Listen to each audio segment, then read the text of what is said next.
1940년대 초 프랑스 남부의 한 수용소입니다. 철조망 너머로 12살 남짓의 소년이 종이와 연필을 꼭 쥔 채 앉아 있습니다. 이름은 알렉산더 그로텐디크입니다. 소년의 아버지는 러시아 출신의 유대계 혁명가였고 어머니는 독일의 급진적 저널리스트였습니다. 두 사람 모두 나치에게 사라져야 할 존재였습니다. 그 대가를 이 소년이 치르고 있습니다. 독일 베를린에서 태어났지만 제대로 된 집 한 채, 학교 한 군데도 오래 다녀본 적이 없습니다. 그는 수용소와 피난지, 임시용 보호소를 떠돌며 자랍니다. 르 샹봉쉬르 리뇽, 유대인과 난민을 숨겨주던 작은 마을에서 그는 간신히 책과 연필을 손에 넣습니다. 세상은 총성과 굶주림, 공습 경보로 가득하지만 그의 공책 위에는 직선과 원, 분수와 방정식이 늘어가고 있습니다. 언젠가 그는 이렇게 회상합니다. 나는 어린 시절 모든 것이 무너지는 세계 속에서 변하지 않는 어떤 것을 찾으려 하고 있었습니다. 이 소년이 훗날 수학의 언어 자체를 바꾸고 그 누구보다 멀리 앞서갔다가 끝내 세계에서 사라져버리는 천재가 됩니다. 20세기 수학의 역사를 펼쳐보면 알렉산더 그로텐디크라는 이름은 중간이 아니라 거의 구조 자체에 박혀 있습니다. 대수기하학, 수론, 위상수학, 호몰로지, K-이론, 우리가 오늘 현대 수학이라고 부르는 거의 모든 분야의 기본 언어와 도구 상당수가 그의 머릿속에서 나왔습니다.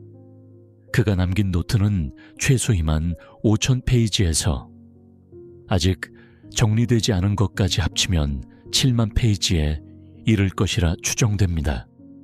그럼에도 불구하고 그는 학계와 상을 거부했고 결국 피레네 산맥 자락의 작은 마을로 숨어들어 주소조차 남기지 않은 은둔자로 죽음을 맞습니다. 전쟁이 끝난 뒤 그로텐디크는 프랑스 남부 몽펠리에 대학에 등록합니다.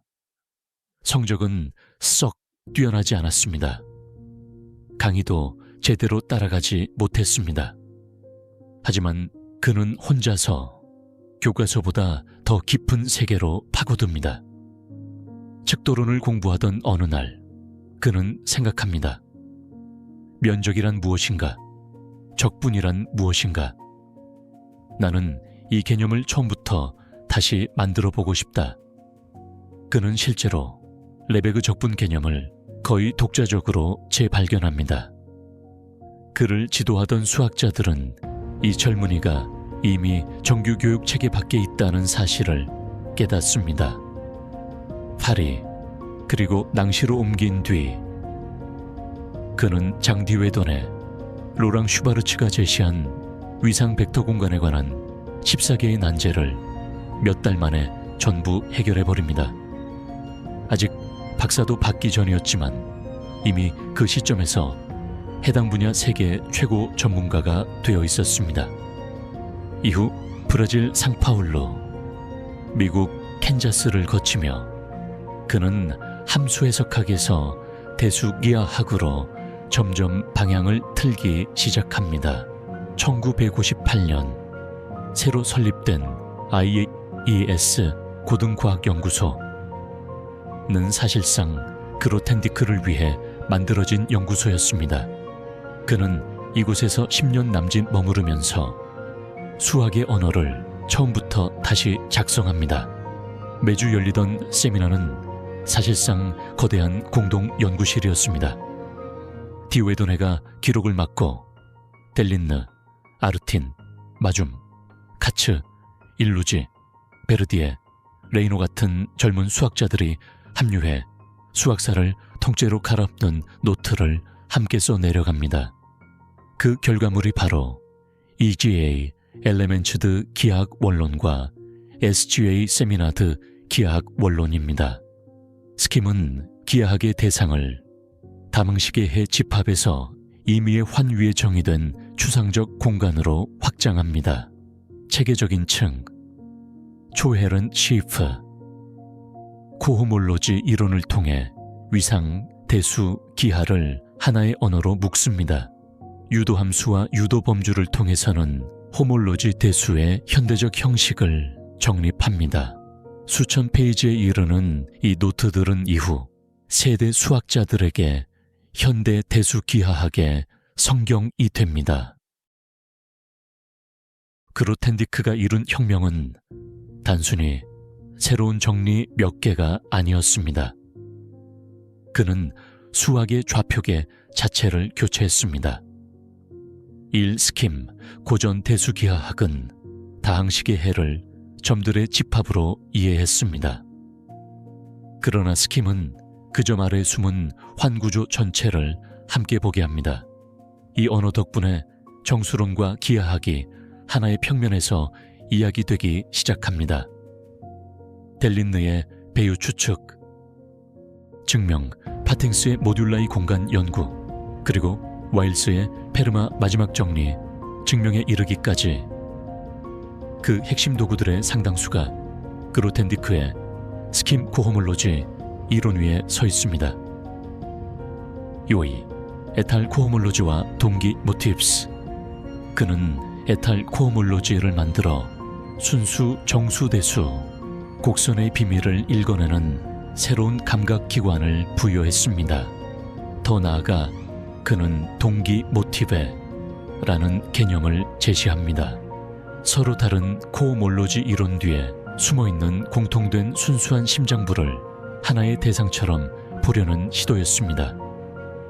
이는 오늘날까지도 수학의 최전선에서 연구되는 주제입니다. 쌈, 토포스와 물립 논리. 그로텐디크의 토포스 이론은 처음에는 보다 일반적인 공간 개념으로 제안되었습니다. 하지만 시간이 지나면서 토포스는 수리논리, 양자장 이론, 범주론적 물리학에서 새로운 형식 언어로 주목받습니다. 오늘날 일부 물리학자와 컴퓨터 과학자들은 토포스와 동기 이론이 양자 정보, 위상 양자장 이론, 심지어 차세대 인공지능의 기초 언어가 될 수 있다고 논의합니다. 그는 단지 한 시대의 문제를 푼 수학자가 아니라 앞으로의 과학이 사용할 문장, 구조 자체를 세운 사람이었습니다. 1966년 그로텐디크는 필즈 메달 수상자로 선정됩니다. 대수기하학, 호몰로지 대수, K 이론에 이르는 그의 업적을 세계 수학계가 공식적으로 인정한 순간이었습니다. 그러나 그는 모스크바에 가지 않겠습니다 라고 선언합니다. 소련의 인권 탄압과 체코 사건, 그리고 그가 보기에 부당한 정치 상황 때문이었습니다. 몇 년 뒤 미국의 베트남 전쟁이 격화되었을 때 그는 베트남 하노이 숲속에서 카테고리 이론 강연을 합니다. 폭격이 계속되는 가운데 그는 학생들과 연구자들을 불러 모아 나무와 흙바닥 위에서 수학을 이야기합니다. 그에게 수학은 폭력에 맞서는 인간 정신의 마지막 방어선이었습니다. 그는 천재이면서 동시에 극단적인 평화주의자였습니다. 1970년 그로텐디크는 갑자기 IHES를 떠납니다. 이유는 명확했습니다. 연구소가 프랑스 국방부와 연관된 군사 자금을 받고 있다는 사실을 뒤늦게 알게 되었기 때문입니다. 그는 동료들에게 편지를 씁니다. 과학이 파괴의 도구가 되는 곳에 내가 있을 자리는 없습니다. 그리고 그는 수학사상 가장 생산적이었던 자리에서 스스로 걸어나갑니다. 이후 몇 년 동안 그는 살아남기 그리고 살기라는 과학기술 비판 그룹을 조직합니다. 이 단체는 핵무기와 군사연구 비판, 환경 파괴, 경고과학의 무분별한 상업화와 권력 집중에 대한 비판을 담은 소식지를 발행했습니다. 그로텐디크는 수학노트 대신 정치 생태 도덕에 관한 글을 쓰기 시작합니다. 천재 수학자의 필체로 쓰인 이 글들은 지금 읽어도 놀랄 만큼 오늘의 위기들을 정확히 예견하고 있습니다. IHS를 떠난 뒤 그로텐디크는 몽펠리에 대학 교수로 돌아갑니다. 그는 여전히 놀라운 수학적 통찰을 쏟아내고 있었지만 연구 발표는 거의 하지 않습니다. 학회, 세미나, 동료와의 교류를 하나씩 끊어 나갑니다. 1988년 스웨덴 왕립과학 아카데미는 그에게 크라푸르드상 시어라포드 프라이스를 수여합니다. 노벨상이 다루지 않는 수학 전문 지구과학 분야의 최고 권위 상이었습니다. 그는 다시 단호하게 말합니다. 받지 않겠습니다. 이유는 두 가지였습니다. 첫째, 과학상 시스템이 일부 소수에게만 과도한 명성과 권력을 준다. 둘째, 과학이 인류 전체를 위한 책임을 다하지 못한 상태에서 더 많은 영광을 받을 수 없다. 이 시기 그는 불교와 기독교 신비주의를 오가며 영적 철학적 사유에 깊이 빠져듭니다. 수학, 정치, 영성을 한꺼번에 껴안으려는 거대한 시도가 시작된 것입니다. 1991년 무렵 그로텐디크는 조용히 이사를 합니다. 새 주소는 어느 누구에게도 알리지 않습니다. 그가 선택한 곳은 프랑스 남서부의 작은 마을 라세르. 피레네 산맥을 마주한 인구 몇백 명에 불과한 조용한 마을이었습니다. 그는 이곳에서 거의 은둔 수도자처럼 살아갑니다. 민들레 수프와 간단한 채식을 하며 마을 사람들의 도움으로 겨우 생계를 유지합니다. 하지만 머릿속에서는 여전히 거대한 구조들이 자라나고 있었습니다.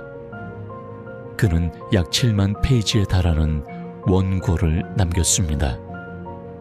그중 일부는 레콜테제 스마일레 수학과 파종라는 제목의 회고록 명상록입니다. 여기서 그는 자기 시대 수학자들에 대한 통렬한 비판, 수학적 창조 행위에 대한 철학, 자신이 겪은 고독과 배신감, 그리고 영적 체험을 거칠게 때로는 집요할 정도로 기록합니다. 2010년에는 자신의 모든 저작에 복제 배포를 중지해달라는 비공개 선언문을 보내기도 합니다. 세상은 그가 남긴 이 거대한 기록을 어떻게 읽어야 할지 아직 결론을 내리지 못했습니다. 그로텐디크가 학계를 떠난 뒤 그의 아이디어는 조용히 그러나 치명적으로 수학과 물리학 곳곳에 스며들었습니다. 델린느의 배우 추측 증명은 에탈 코호몰로지, 스킴이론이 핵심 도구였습니다. 파팅스의 모듈라이 공간 연구는 그로텐디크의 모듈라이, 대수곡선 언어 위에서 이루어졌습니다. 와일스의 페르마 마지막 정리는 현대 대수기하학 수론의 기술, 그 기반에 EGASJ가 자리합니다. 물리학에서도 마찬가지입니다.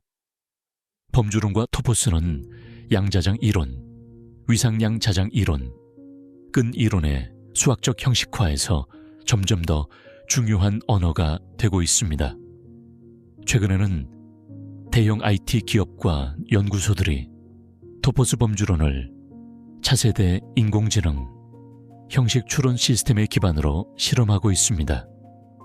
아이러니하게도 그는 과학의 군사 산업적 이용에 절망해 세계를 떠났지만 그가 만든 언어는 오늘날 가장 첨단의 기술 속으로 깊이 들어가 있습니다. 이런 이유로 일부 역사가는 그를 20세기 과학에서 가장 중요한데 대중에게 잘 알려지지 않은 인물이라고 부릅니다. 많은 이들은 여전히 묻습니다. 그는 미쳤습니까? 아니면 시대를 너무 앞서간 사람이었습니까? 그의 말년 원고를 읽으면 때로는 과격한 비판과 음모론, 또 때로는 놀라울 만큼 맑은 통찰과 시적 문장이 한 페이지 안에서 부딪힙니다. 그러나 한 가지는 분명합니다. 그로텐디크의 삶 전체는 지성, 윤리, 영성을 한 번에 끌어안으려는 실험이었습니다. 그는 수학에서 가장 추상적인 구조를 세우면서도 동시에 과학은 인간에게 어떤 책임을 져야 하는가를 결코 놓지 않았습니다. 그래서 그의 실종은 단순한 도피가 아니라 우리에게 던져진 거대한 질문처럼 보입니다. 우리는 무엇을 위해 지식을 쌓는가? 그 지식이 누구를 위해 쓰이기를 원하는가? 수학자들은 지금도 그가 남긴 숲을 걷고 있습니다. 스킴과 토포스, 동기의 길을 따라 새로운 이론과 기술이 태어나고 있습니다. 그리고 언젠가 그 숲의 어느 지점에서 우리는 비로소 이해하게 될지도 모릅니다. 왜 한 사람의 천재가 세상에서 스스로 사라질 수밖에 없었는지를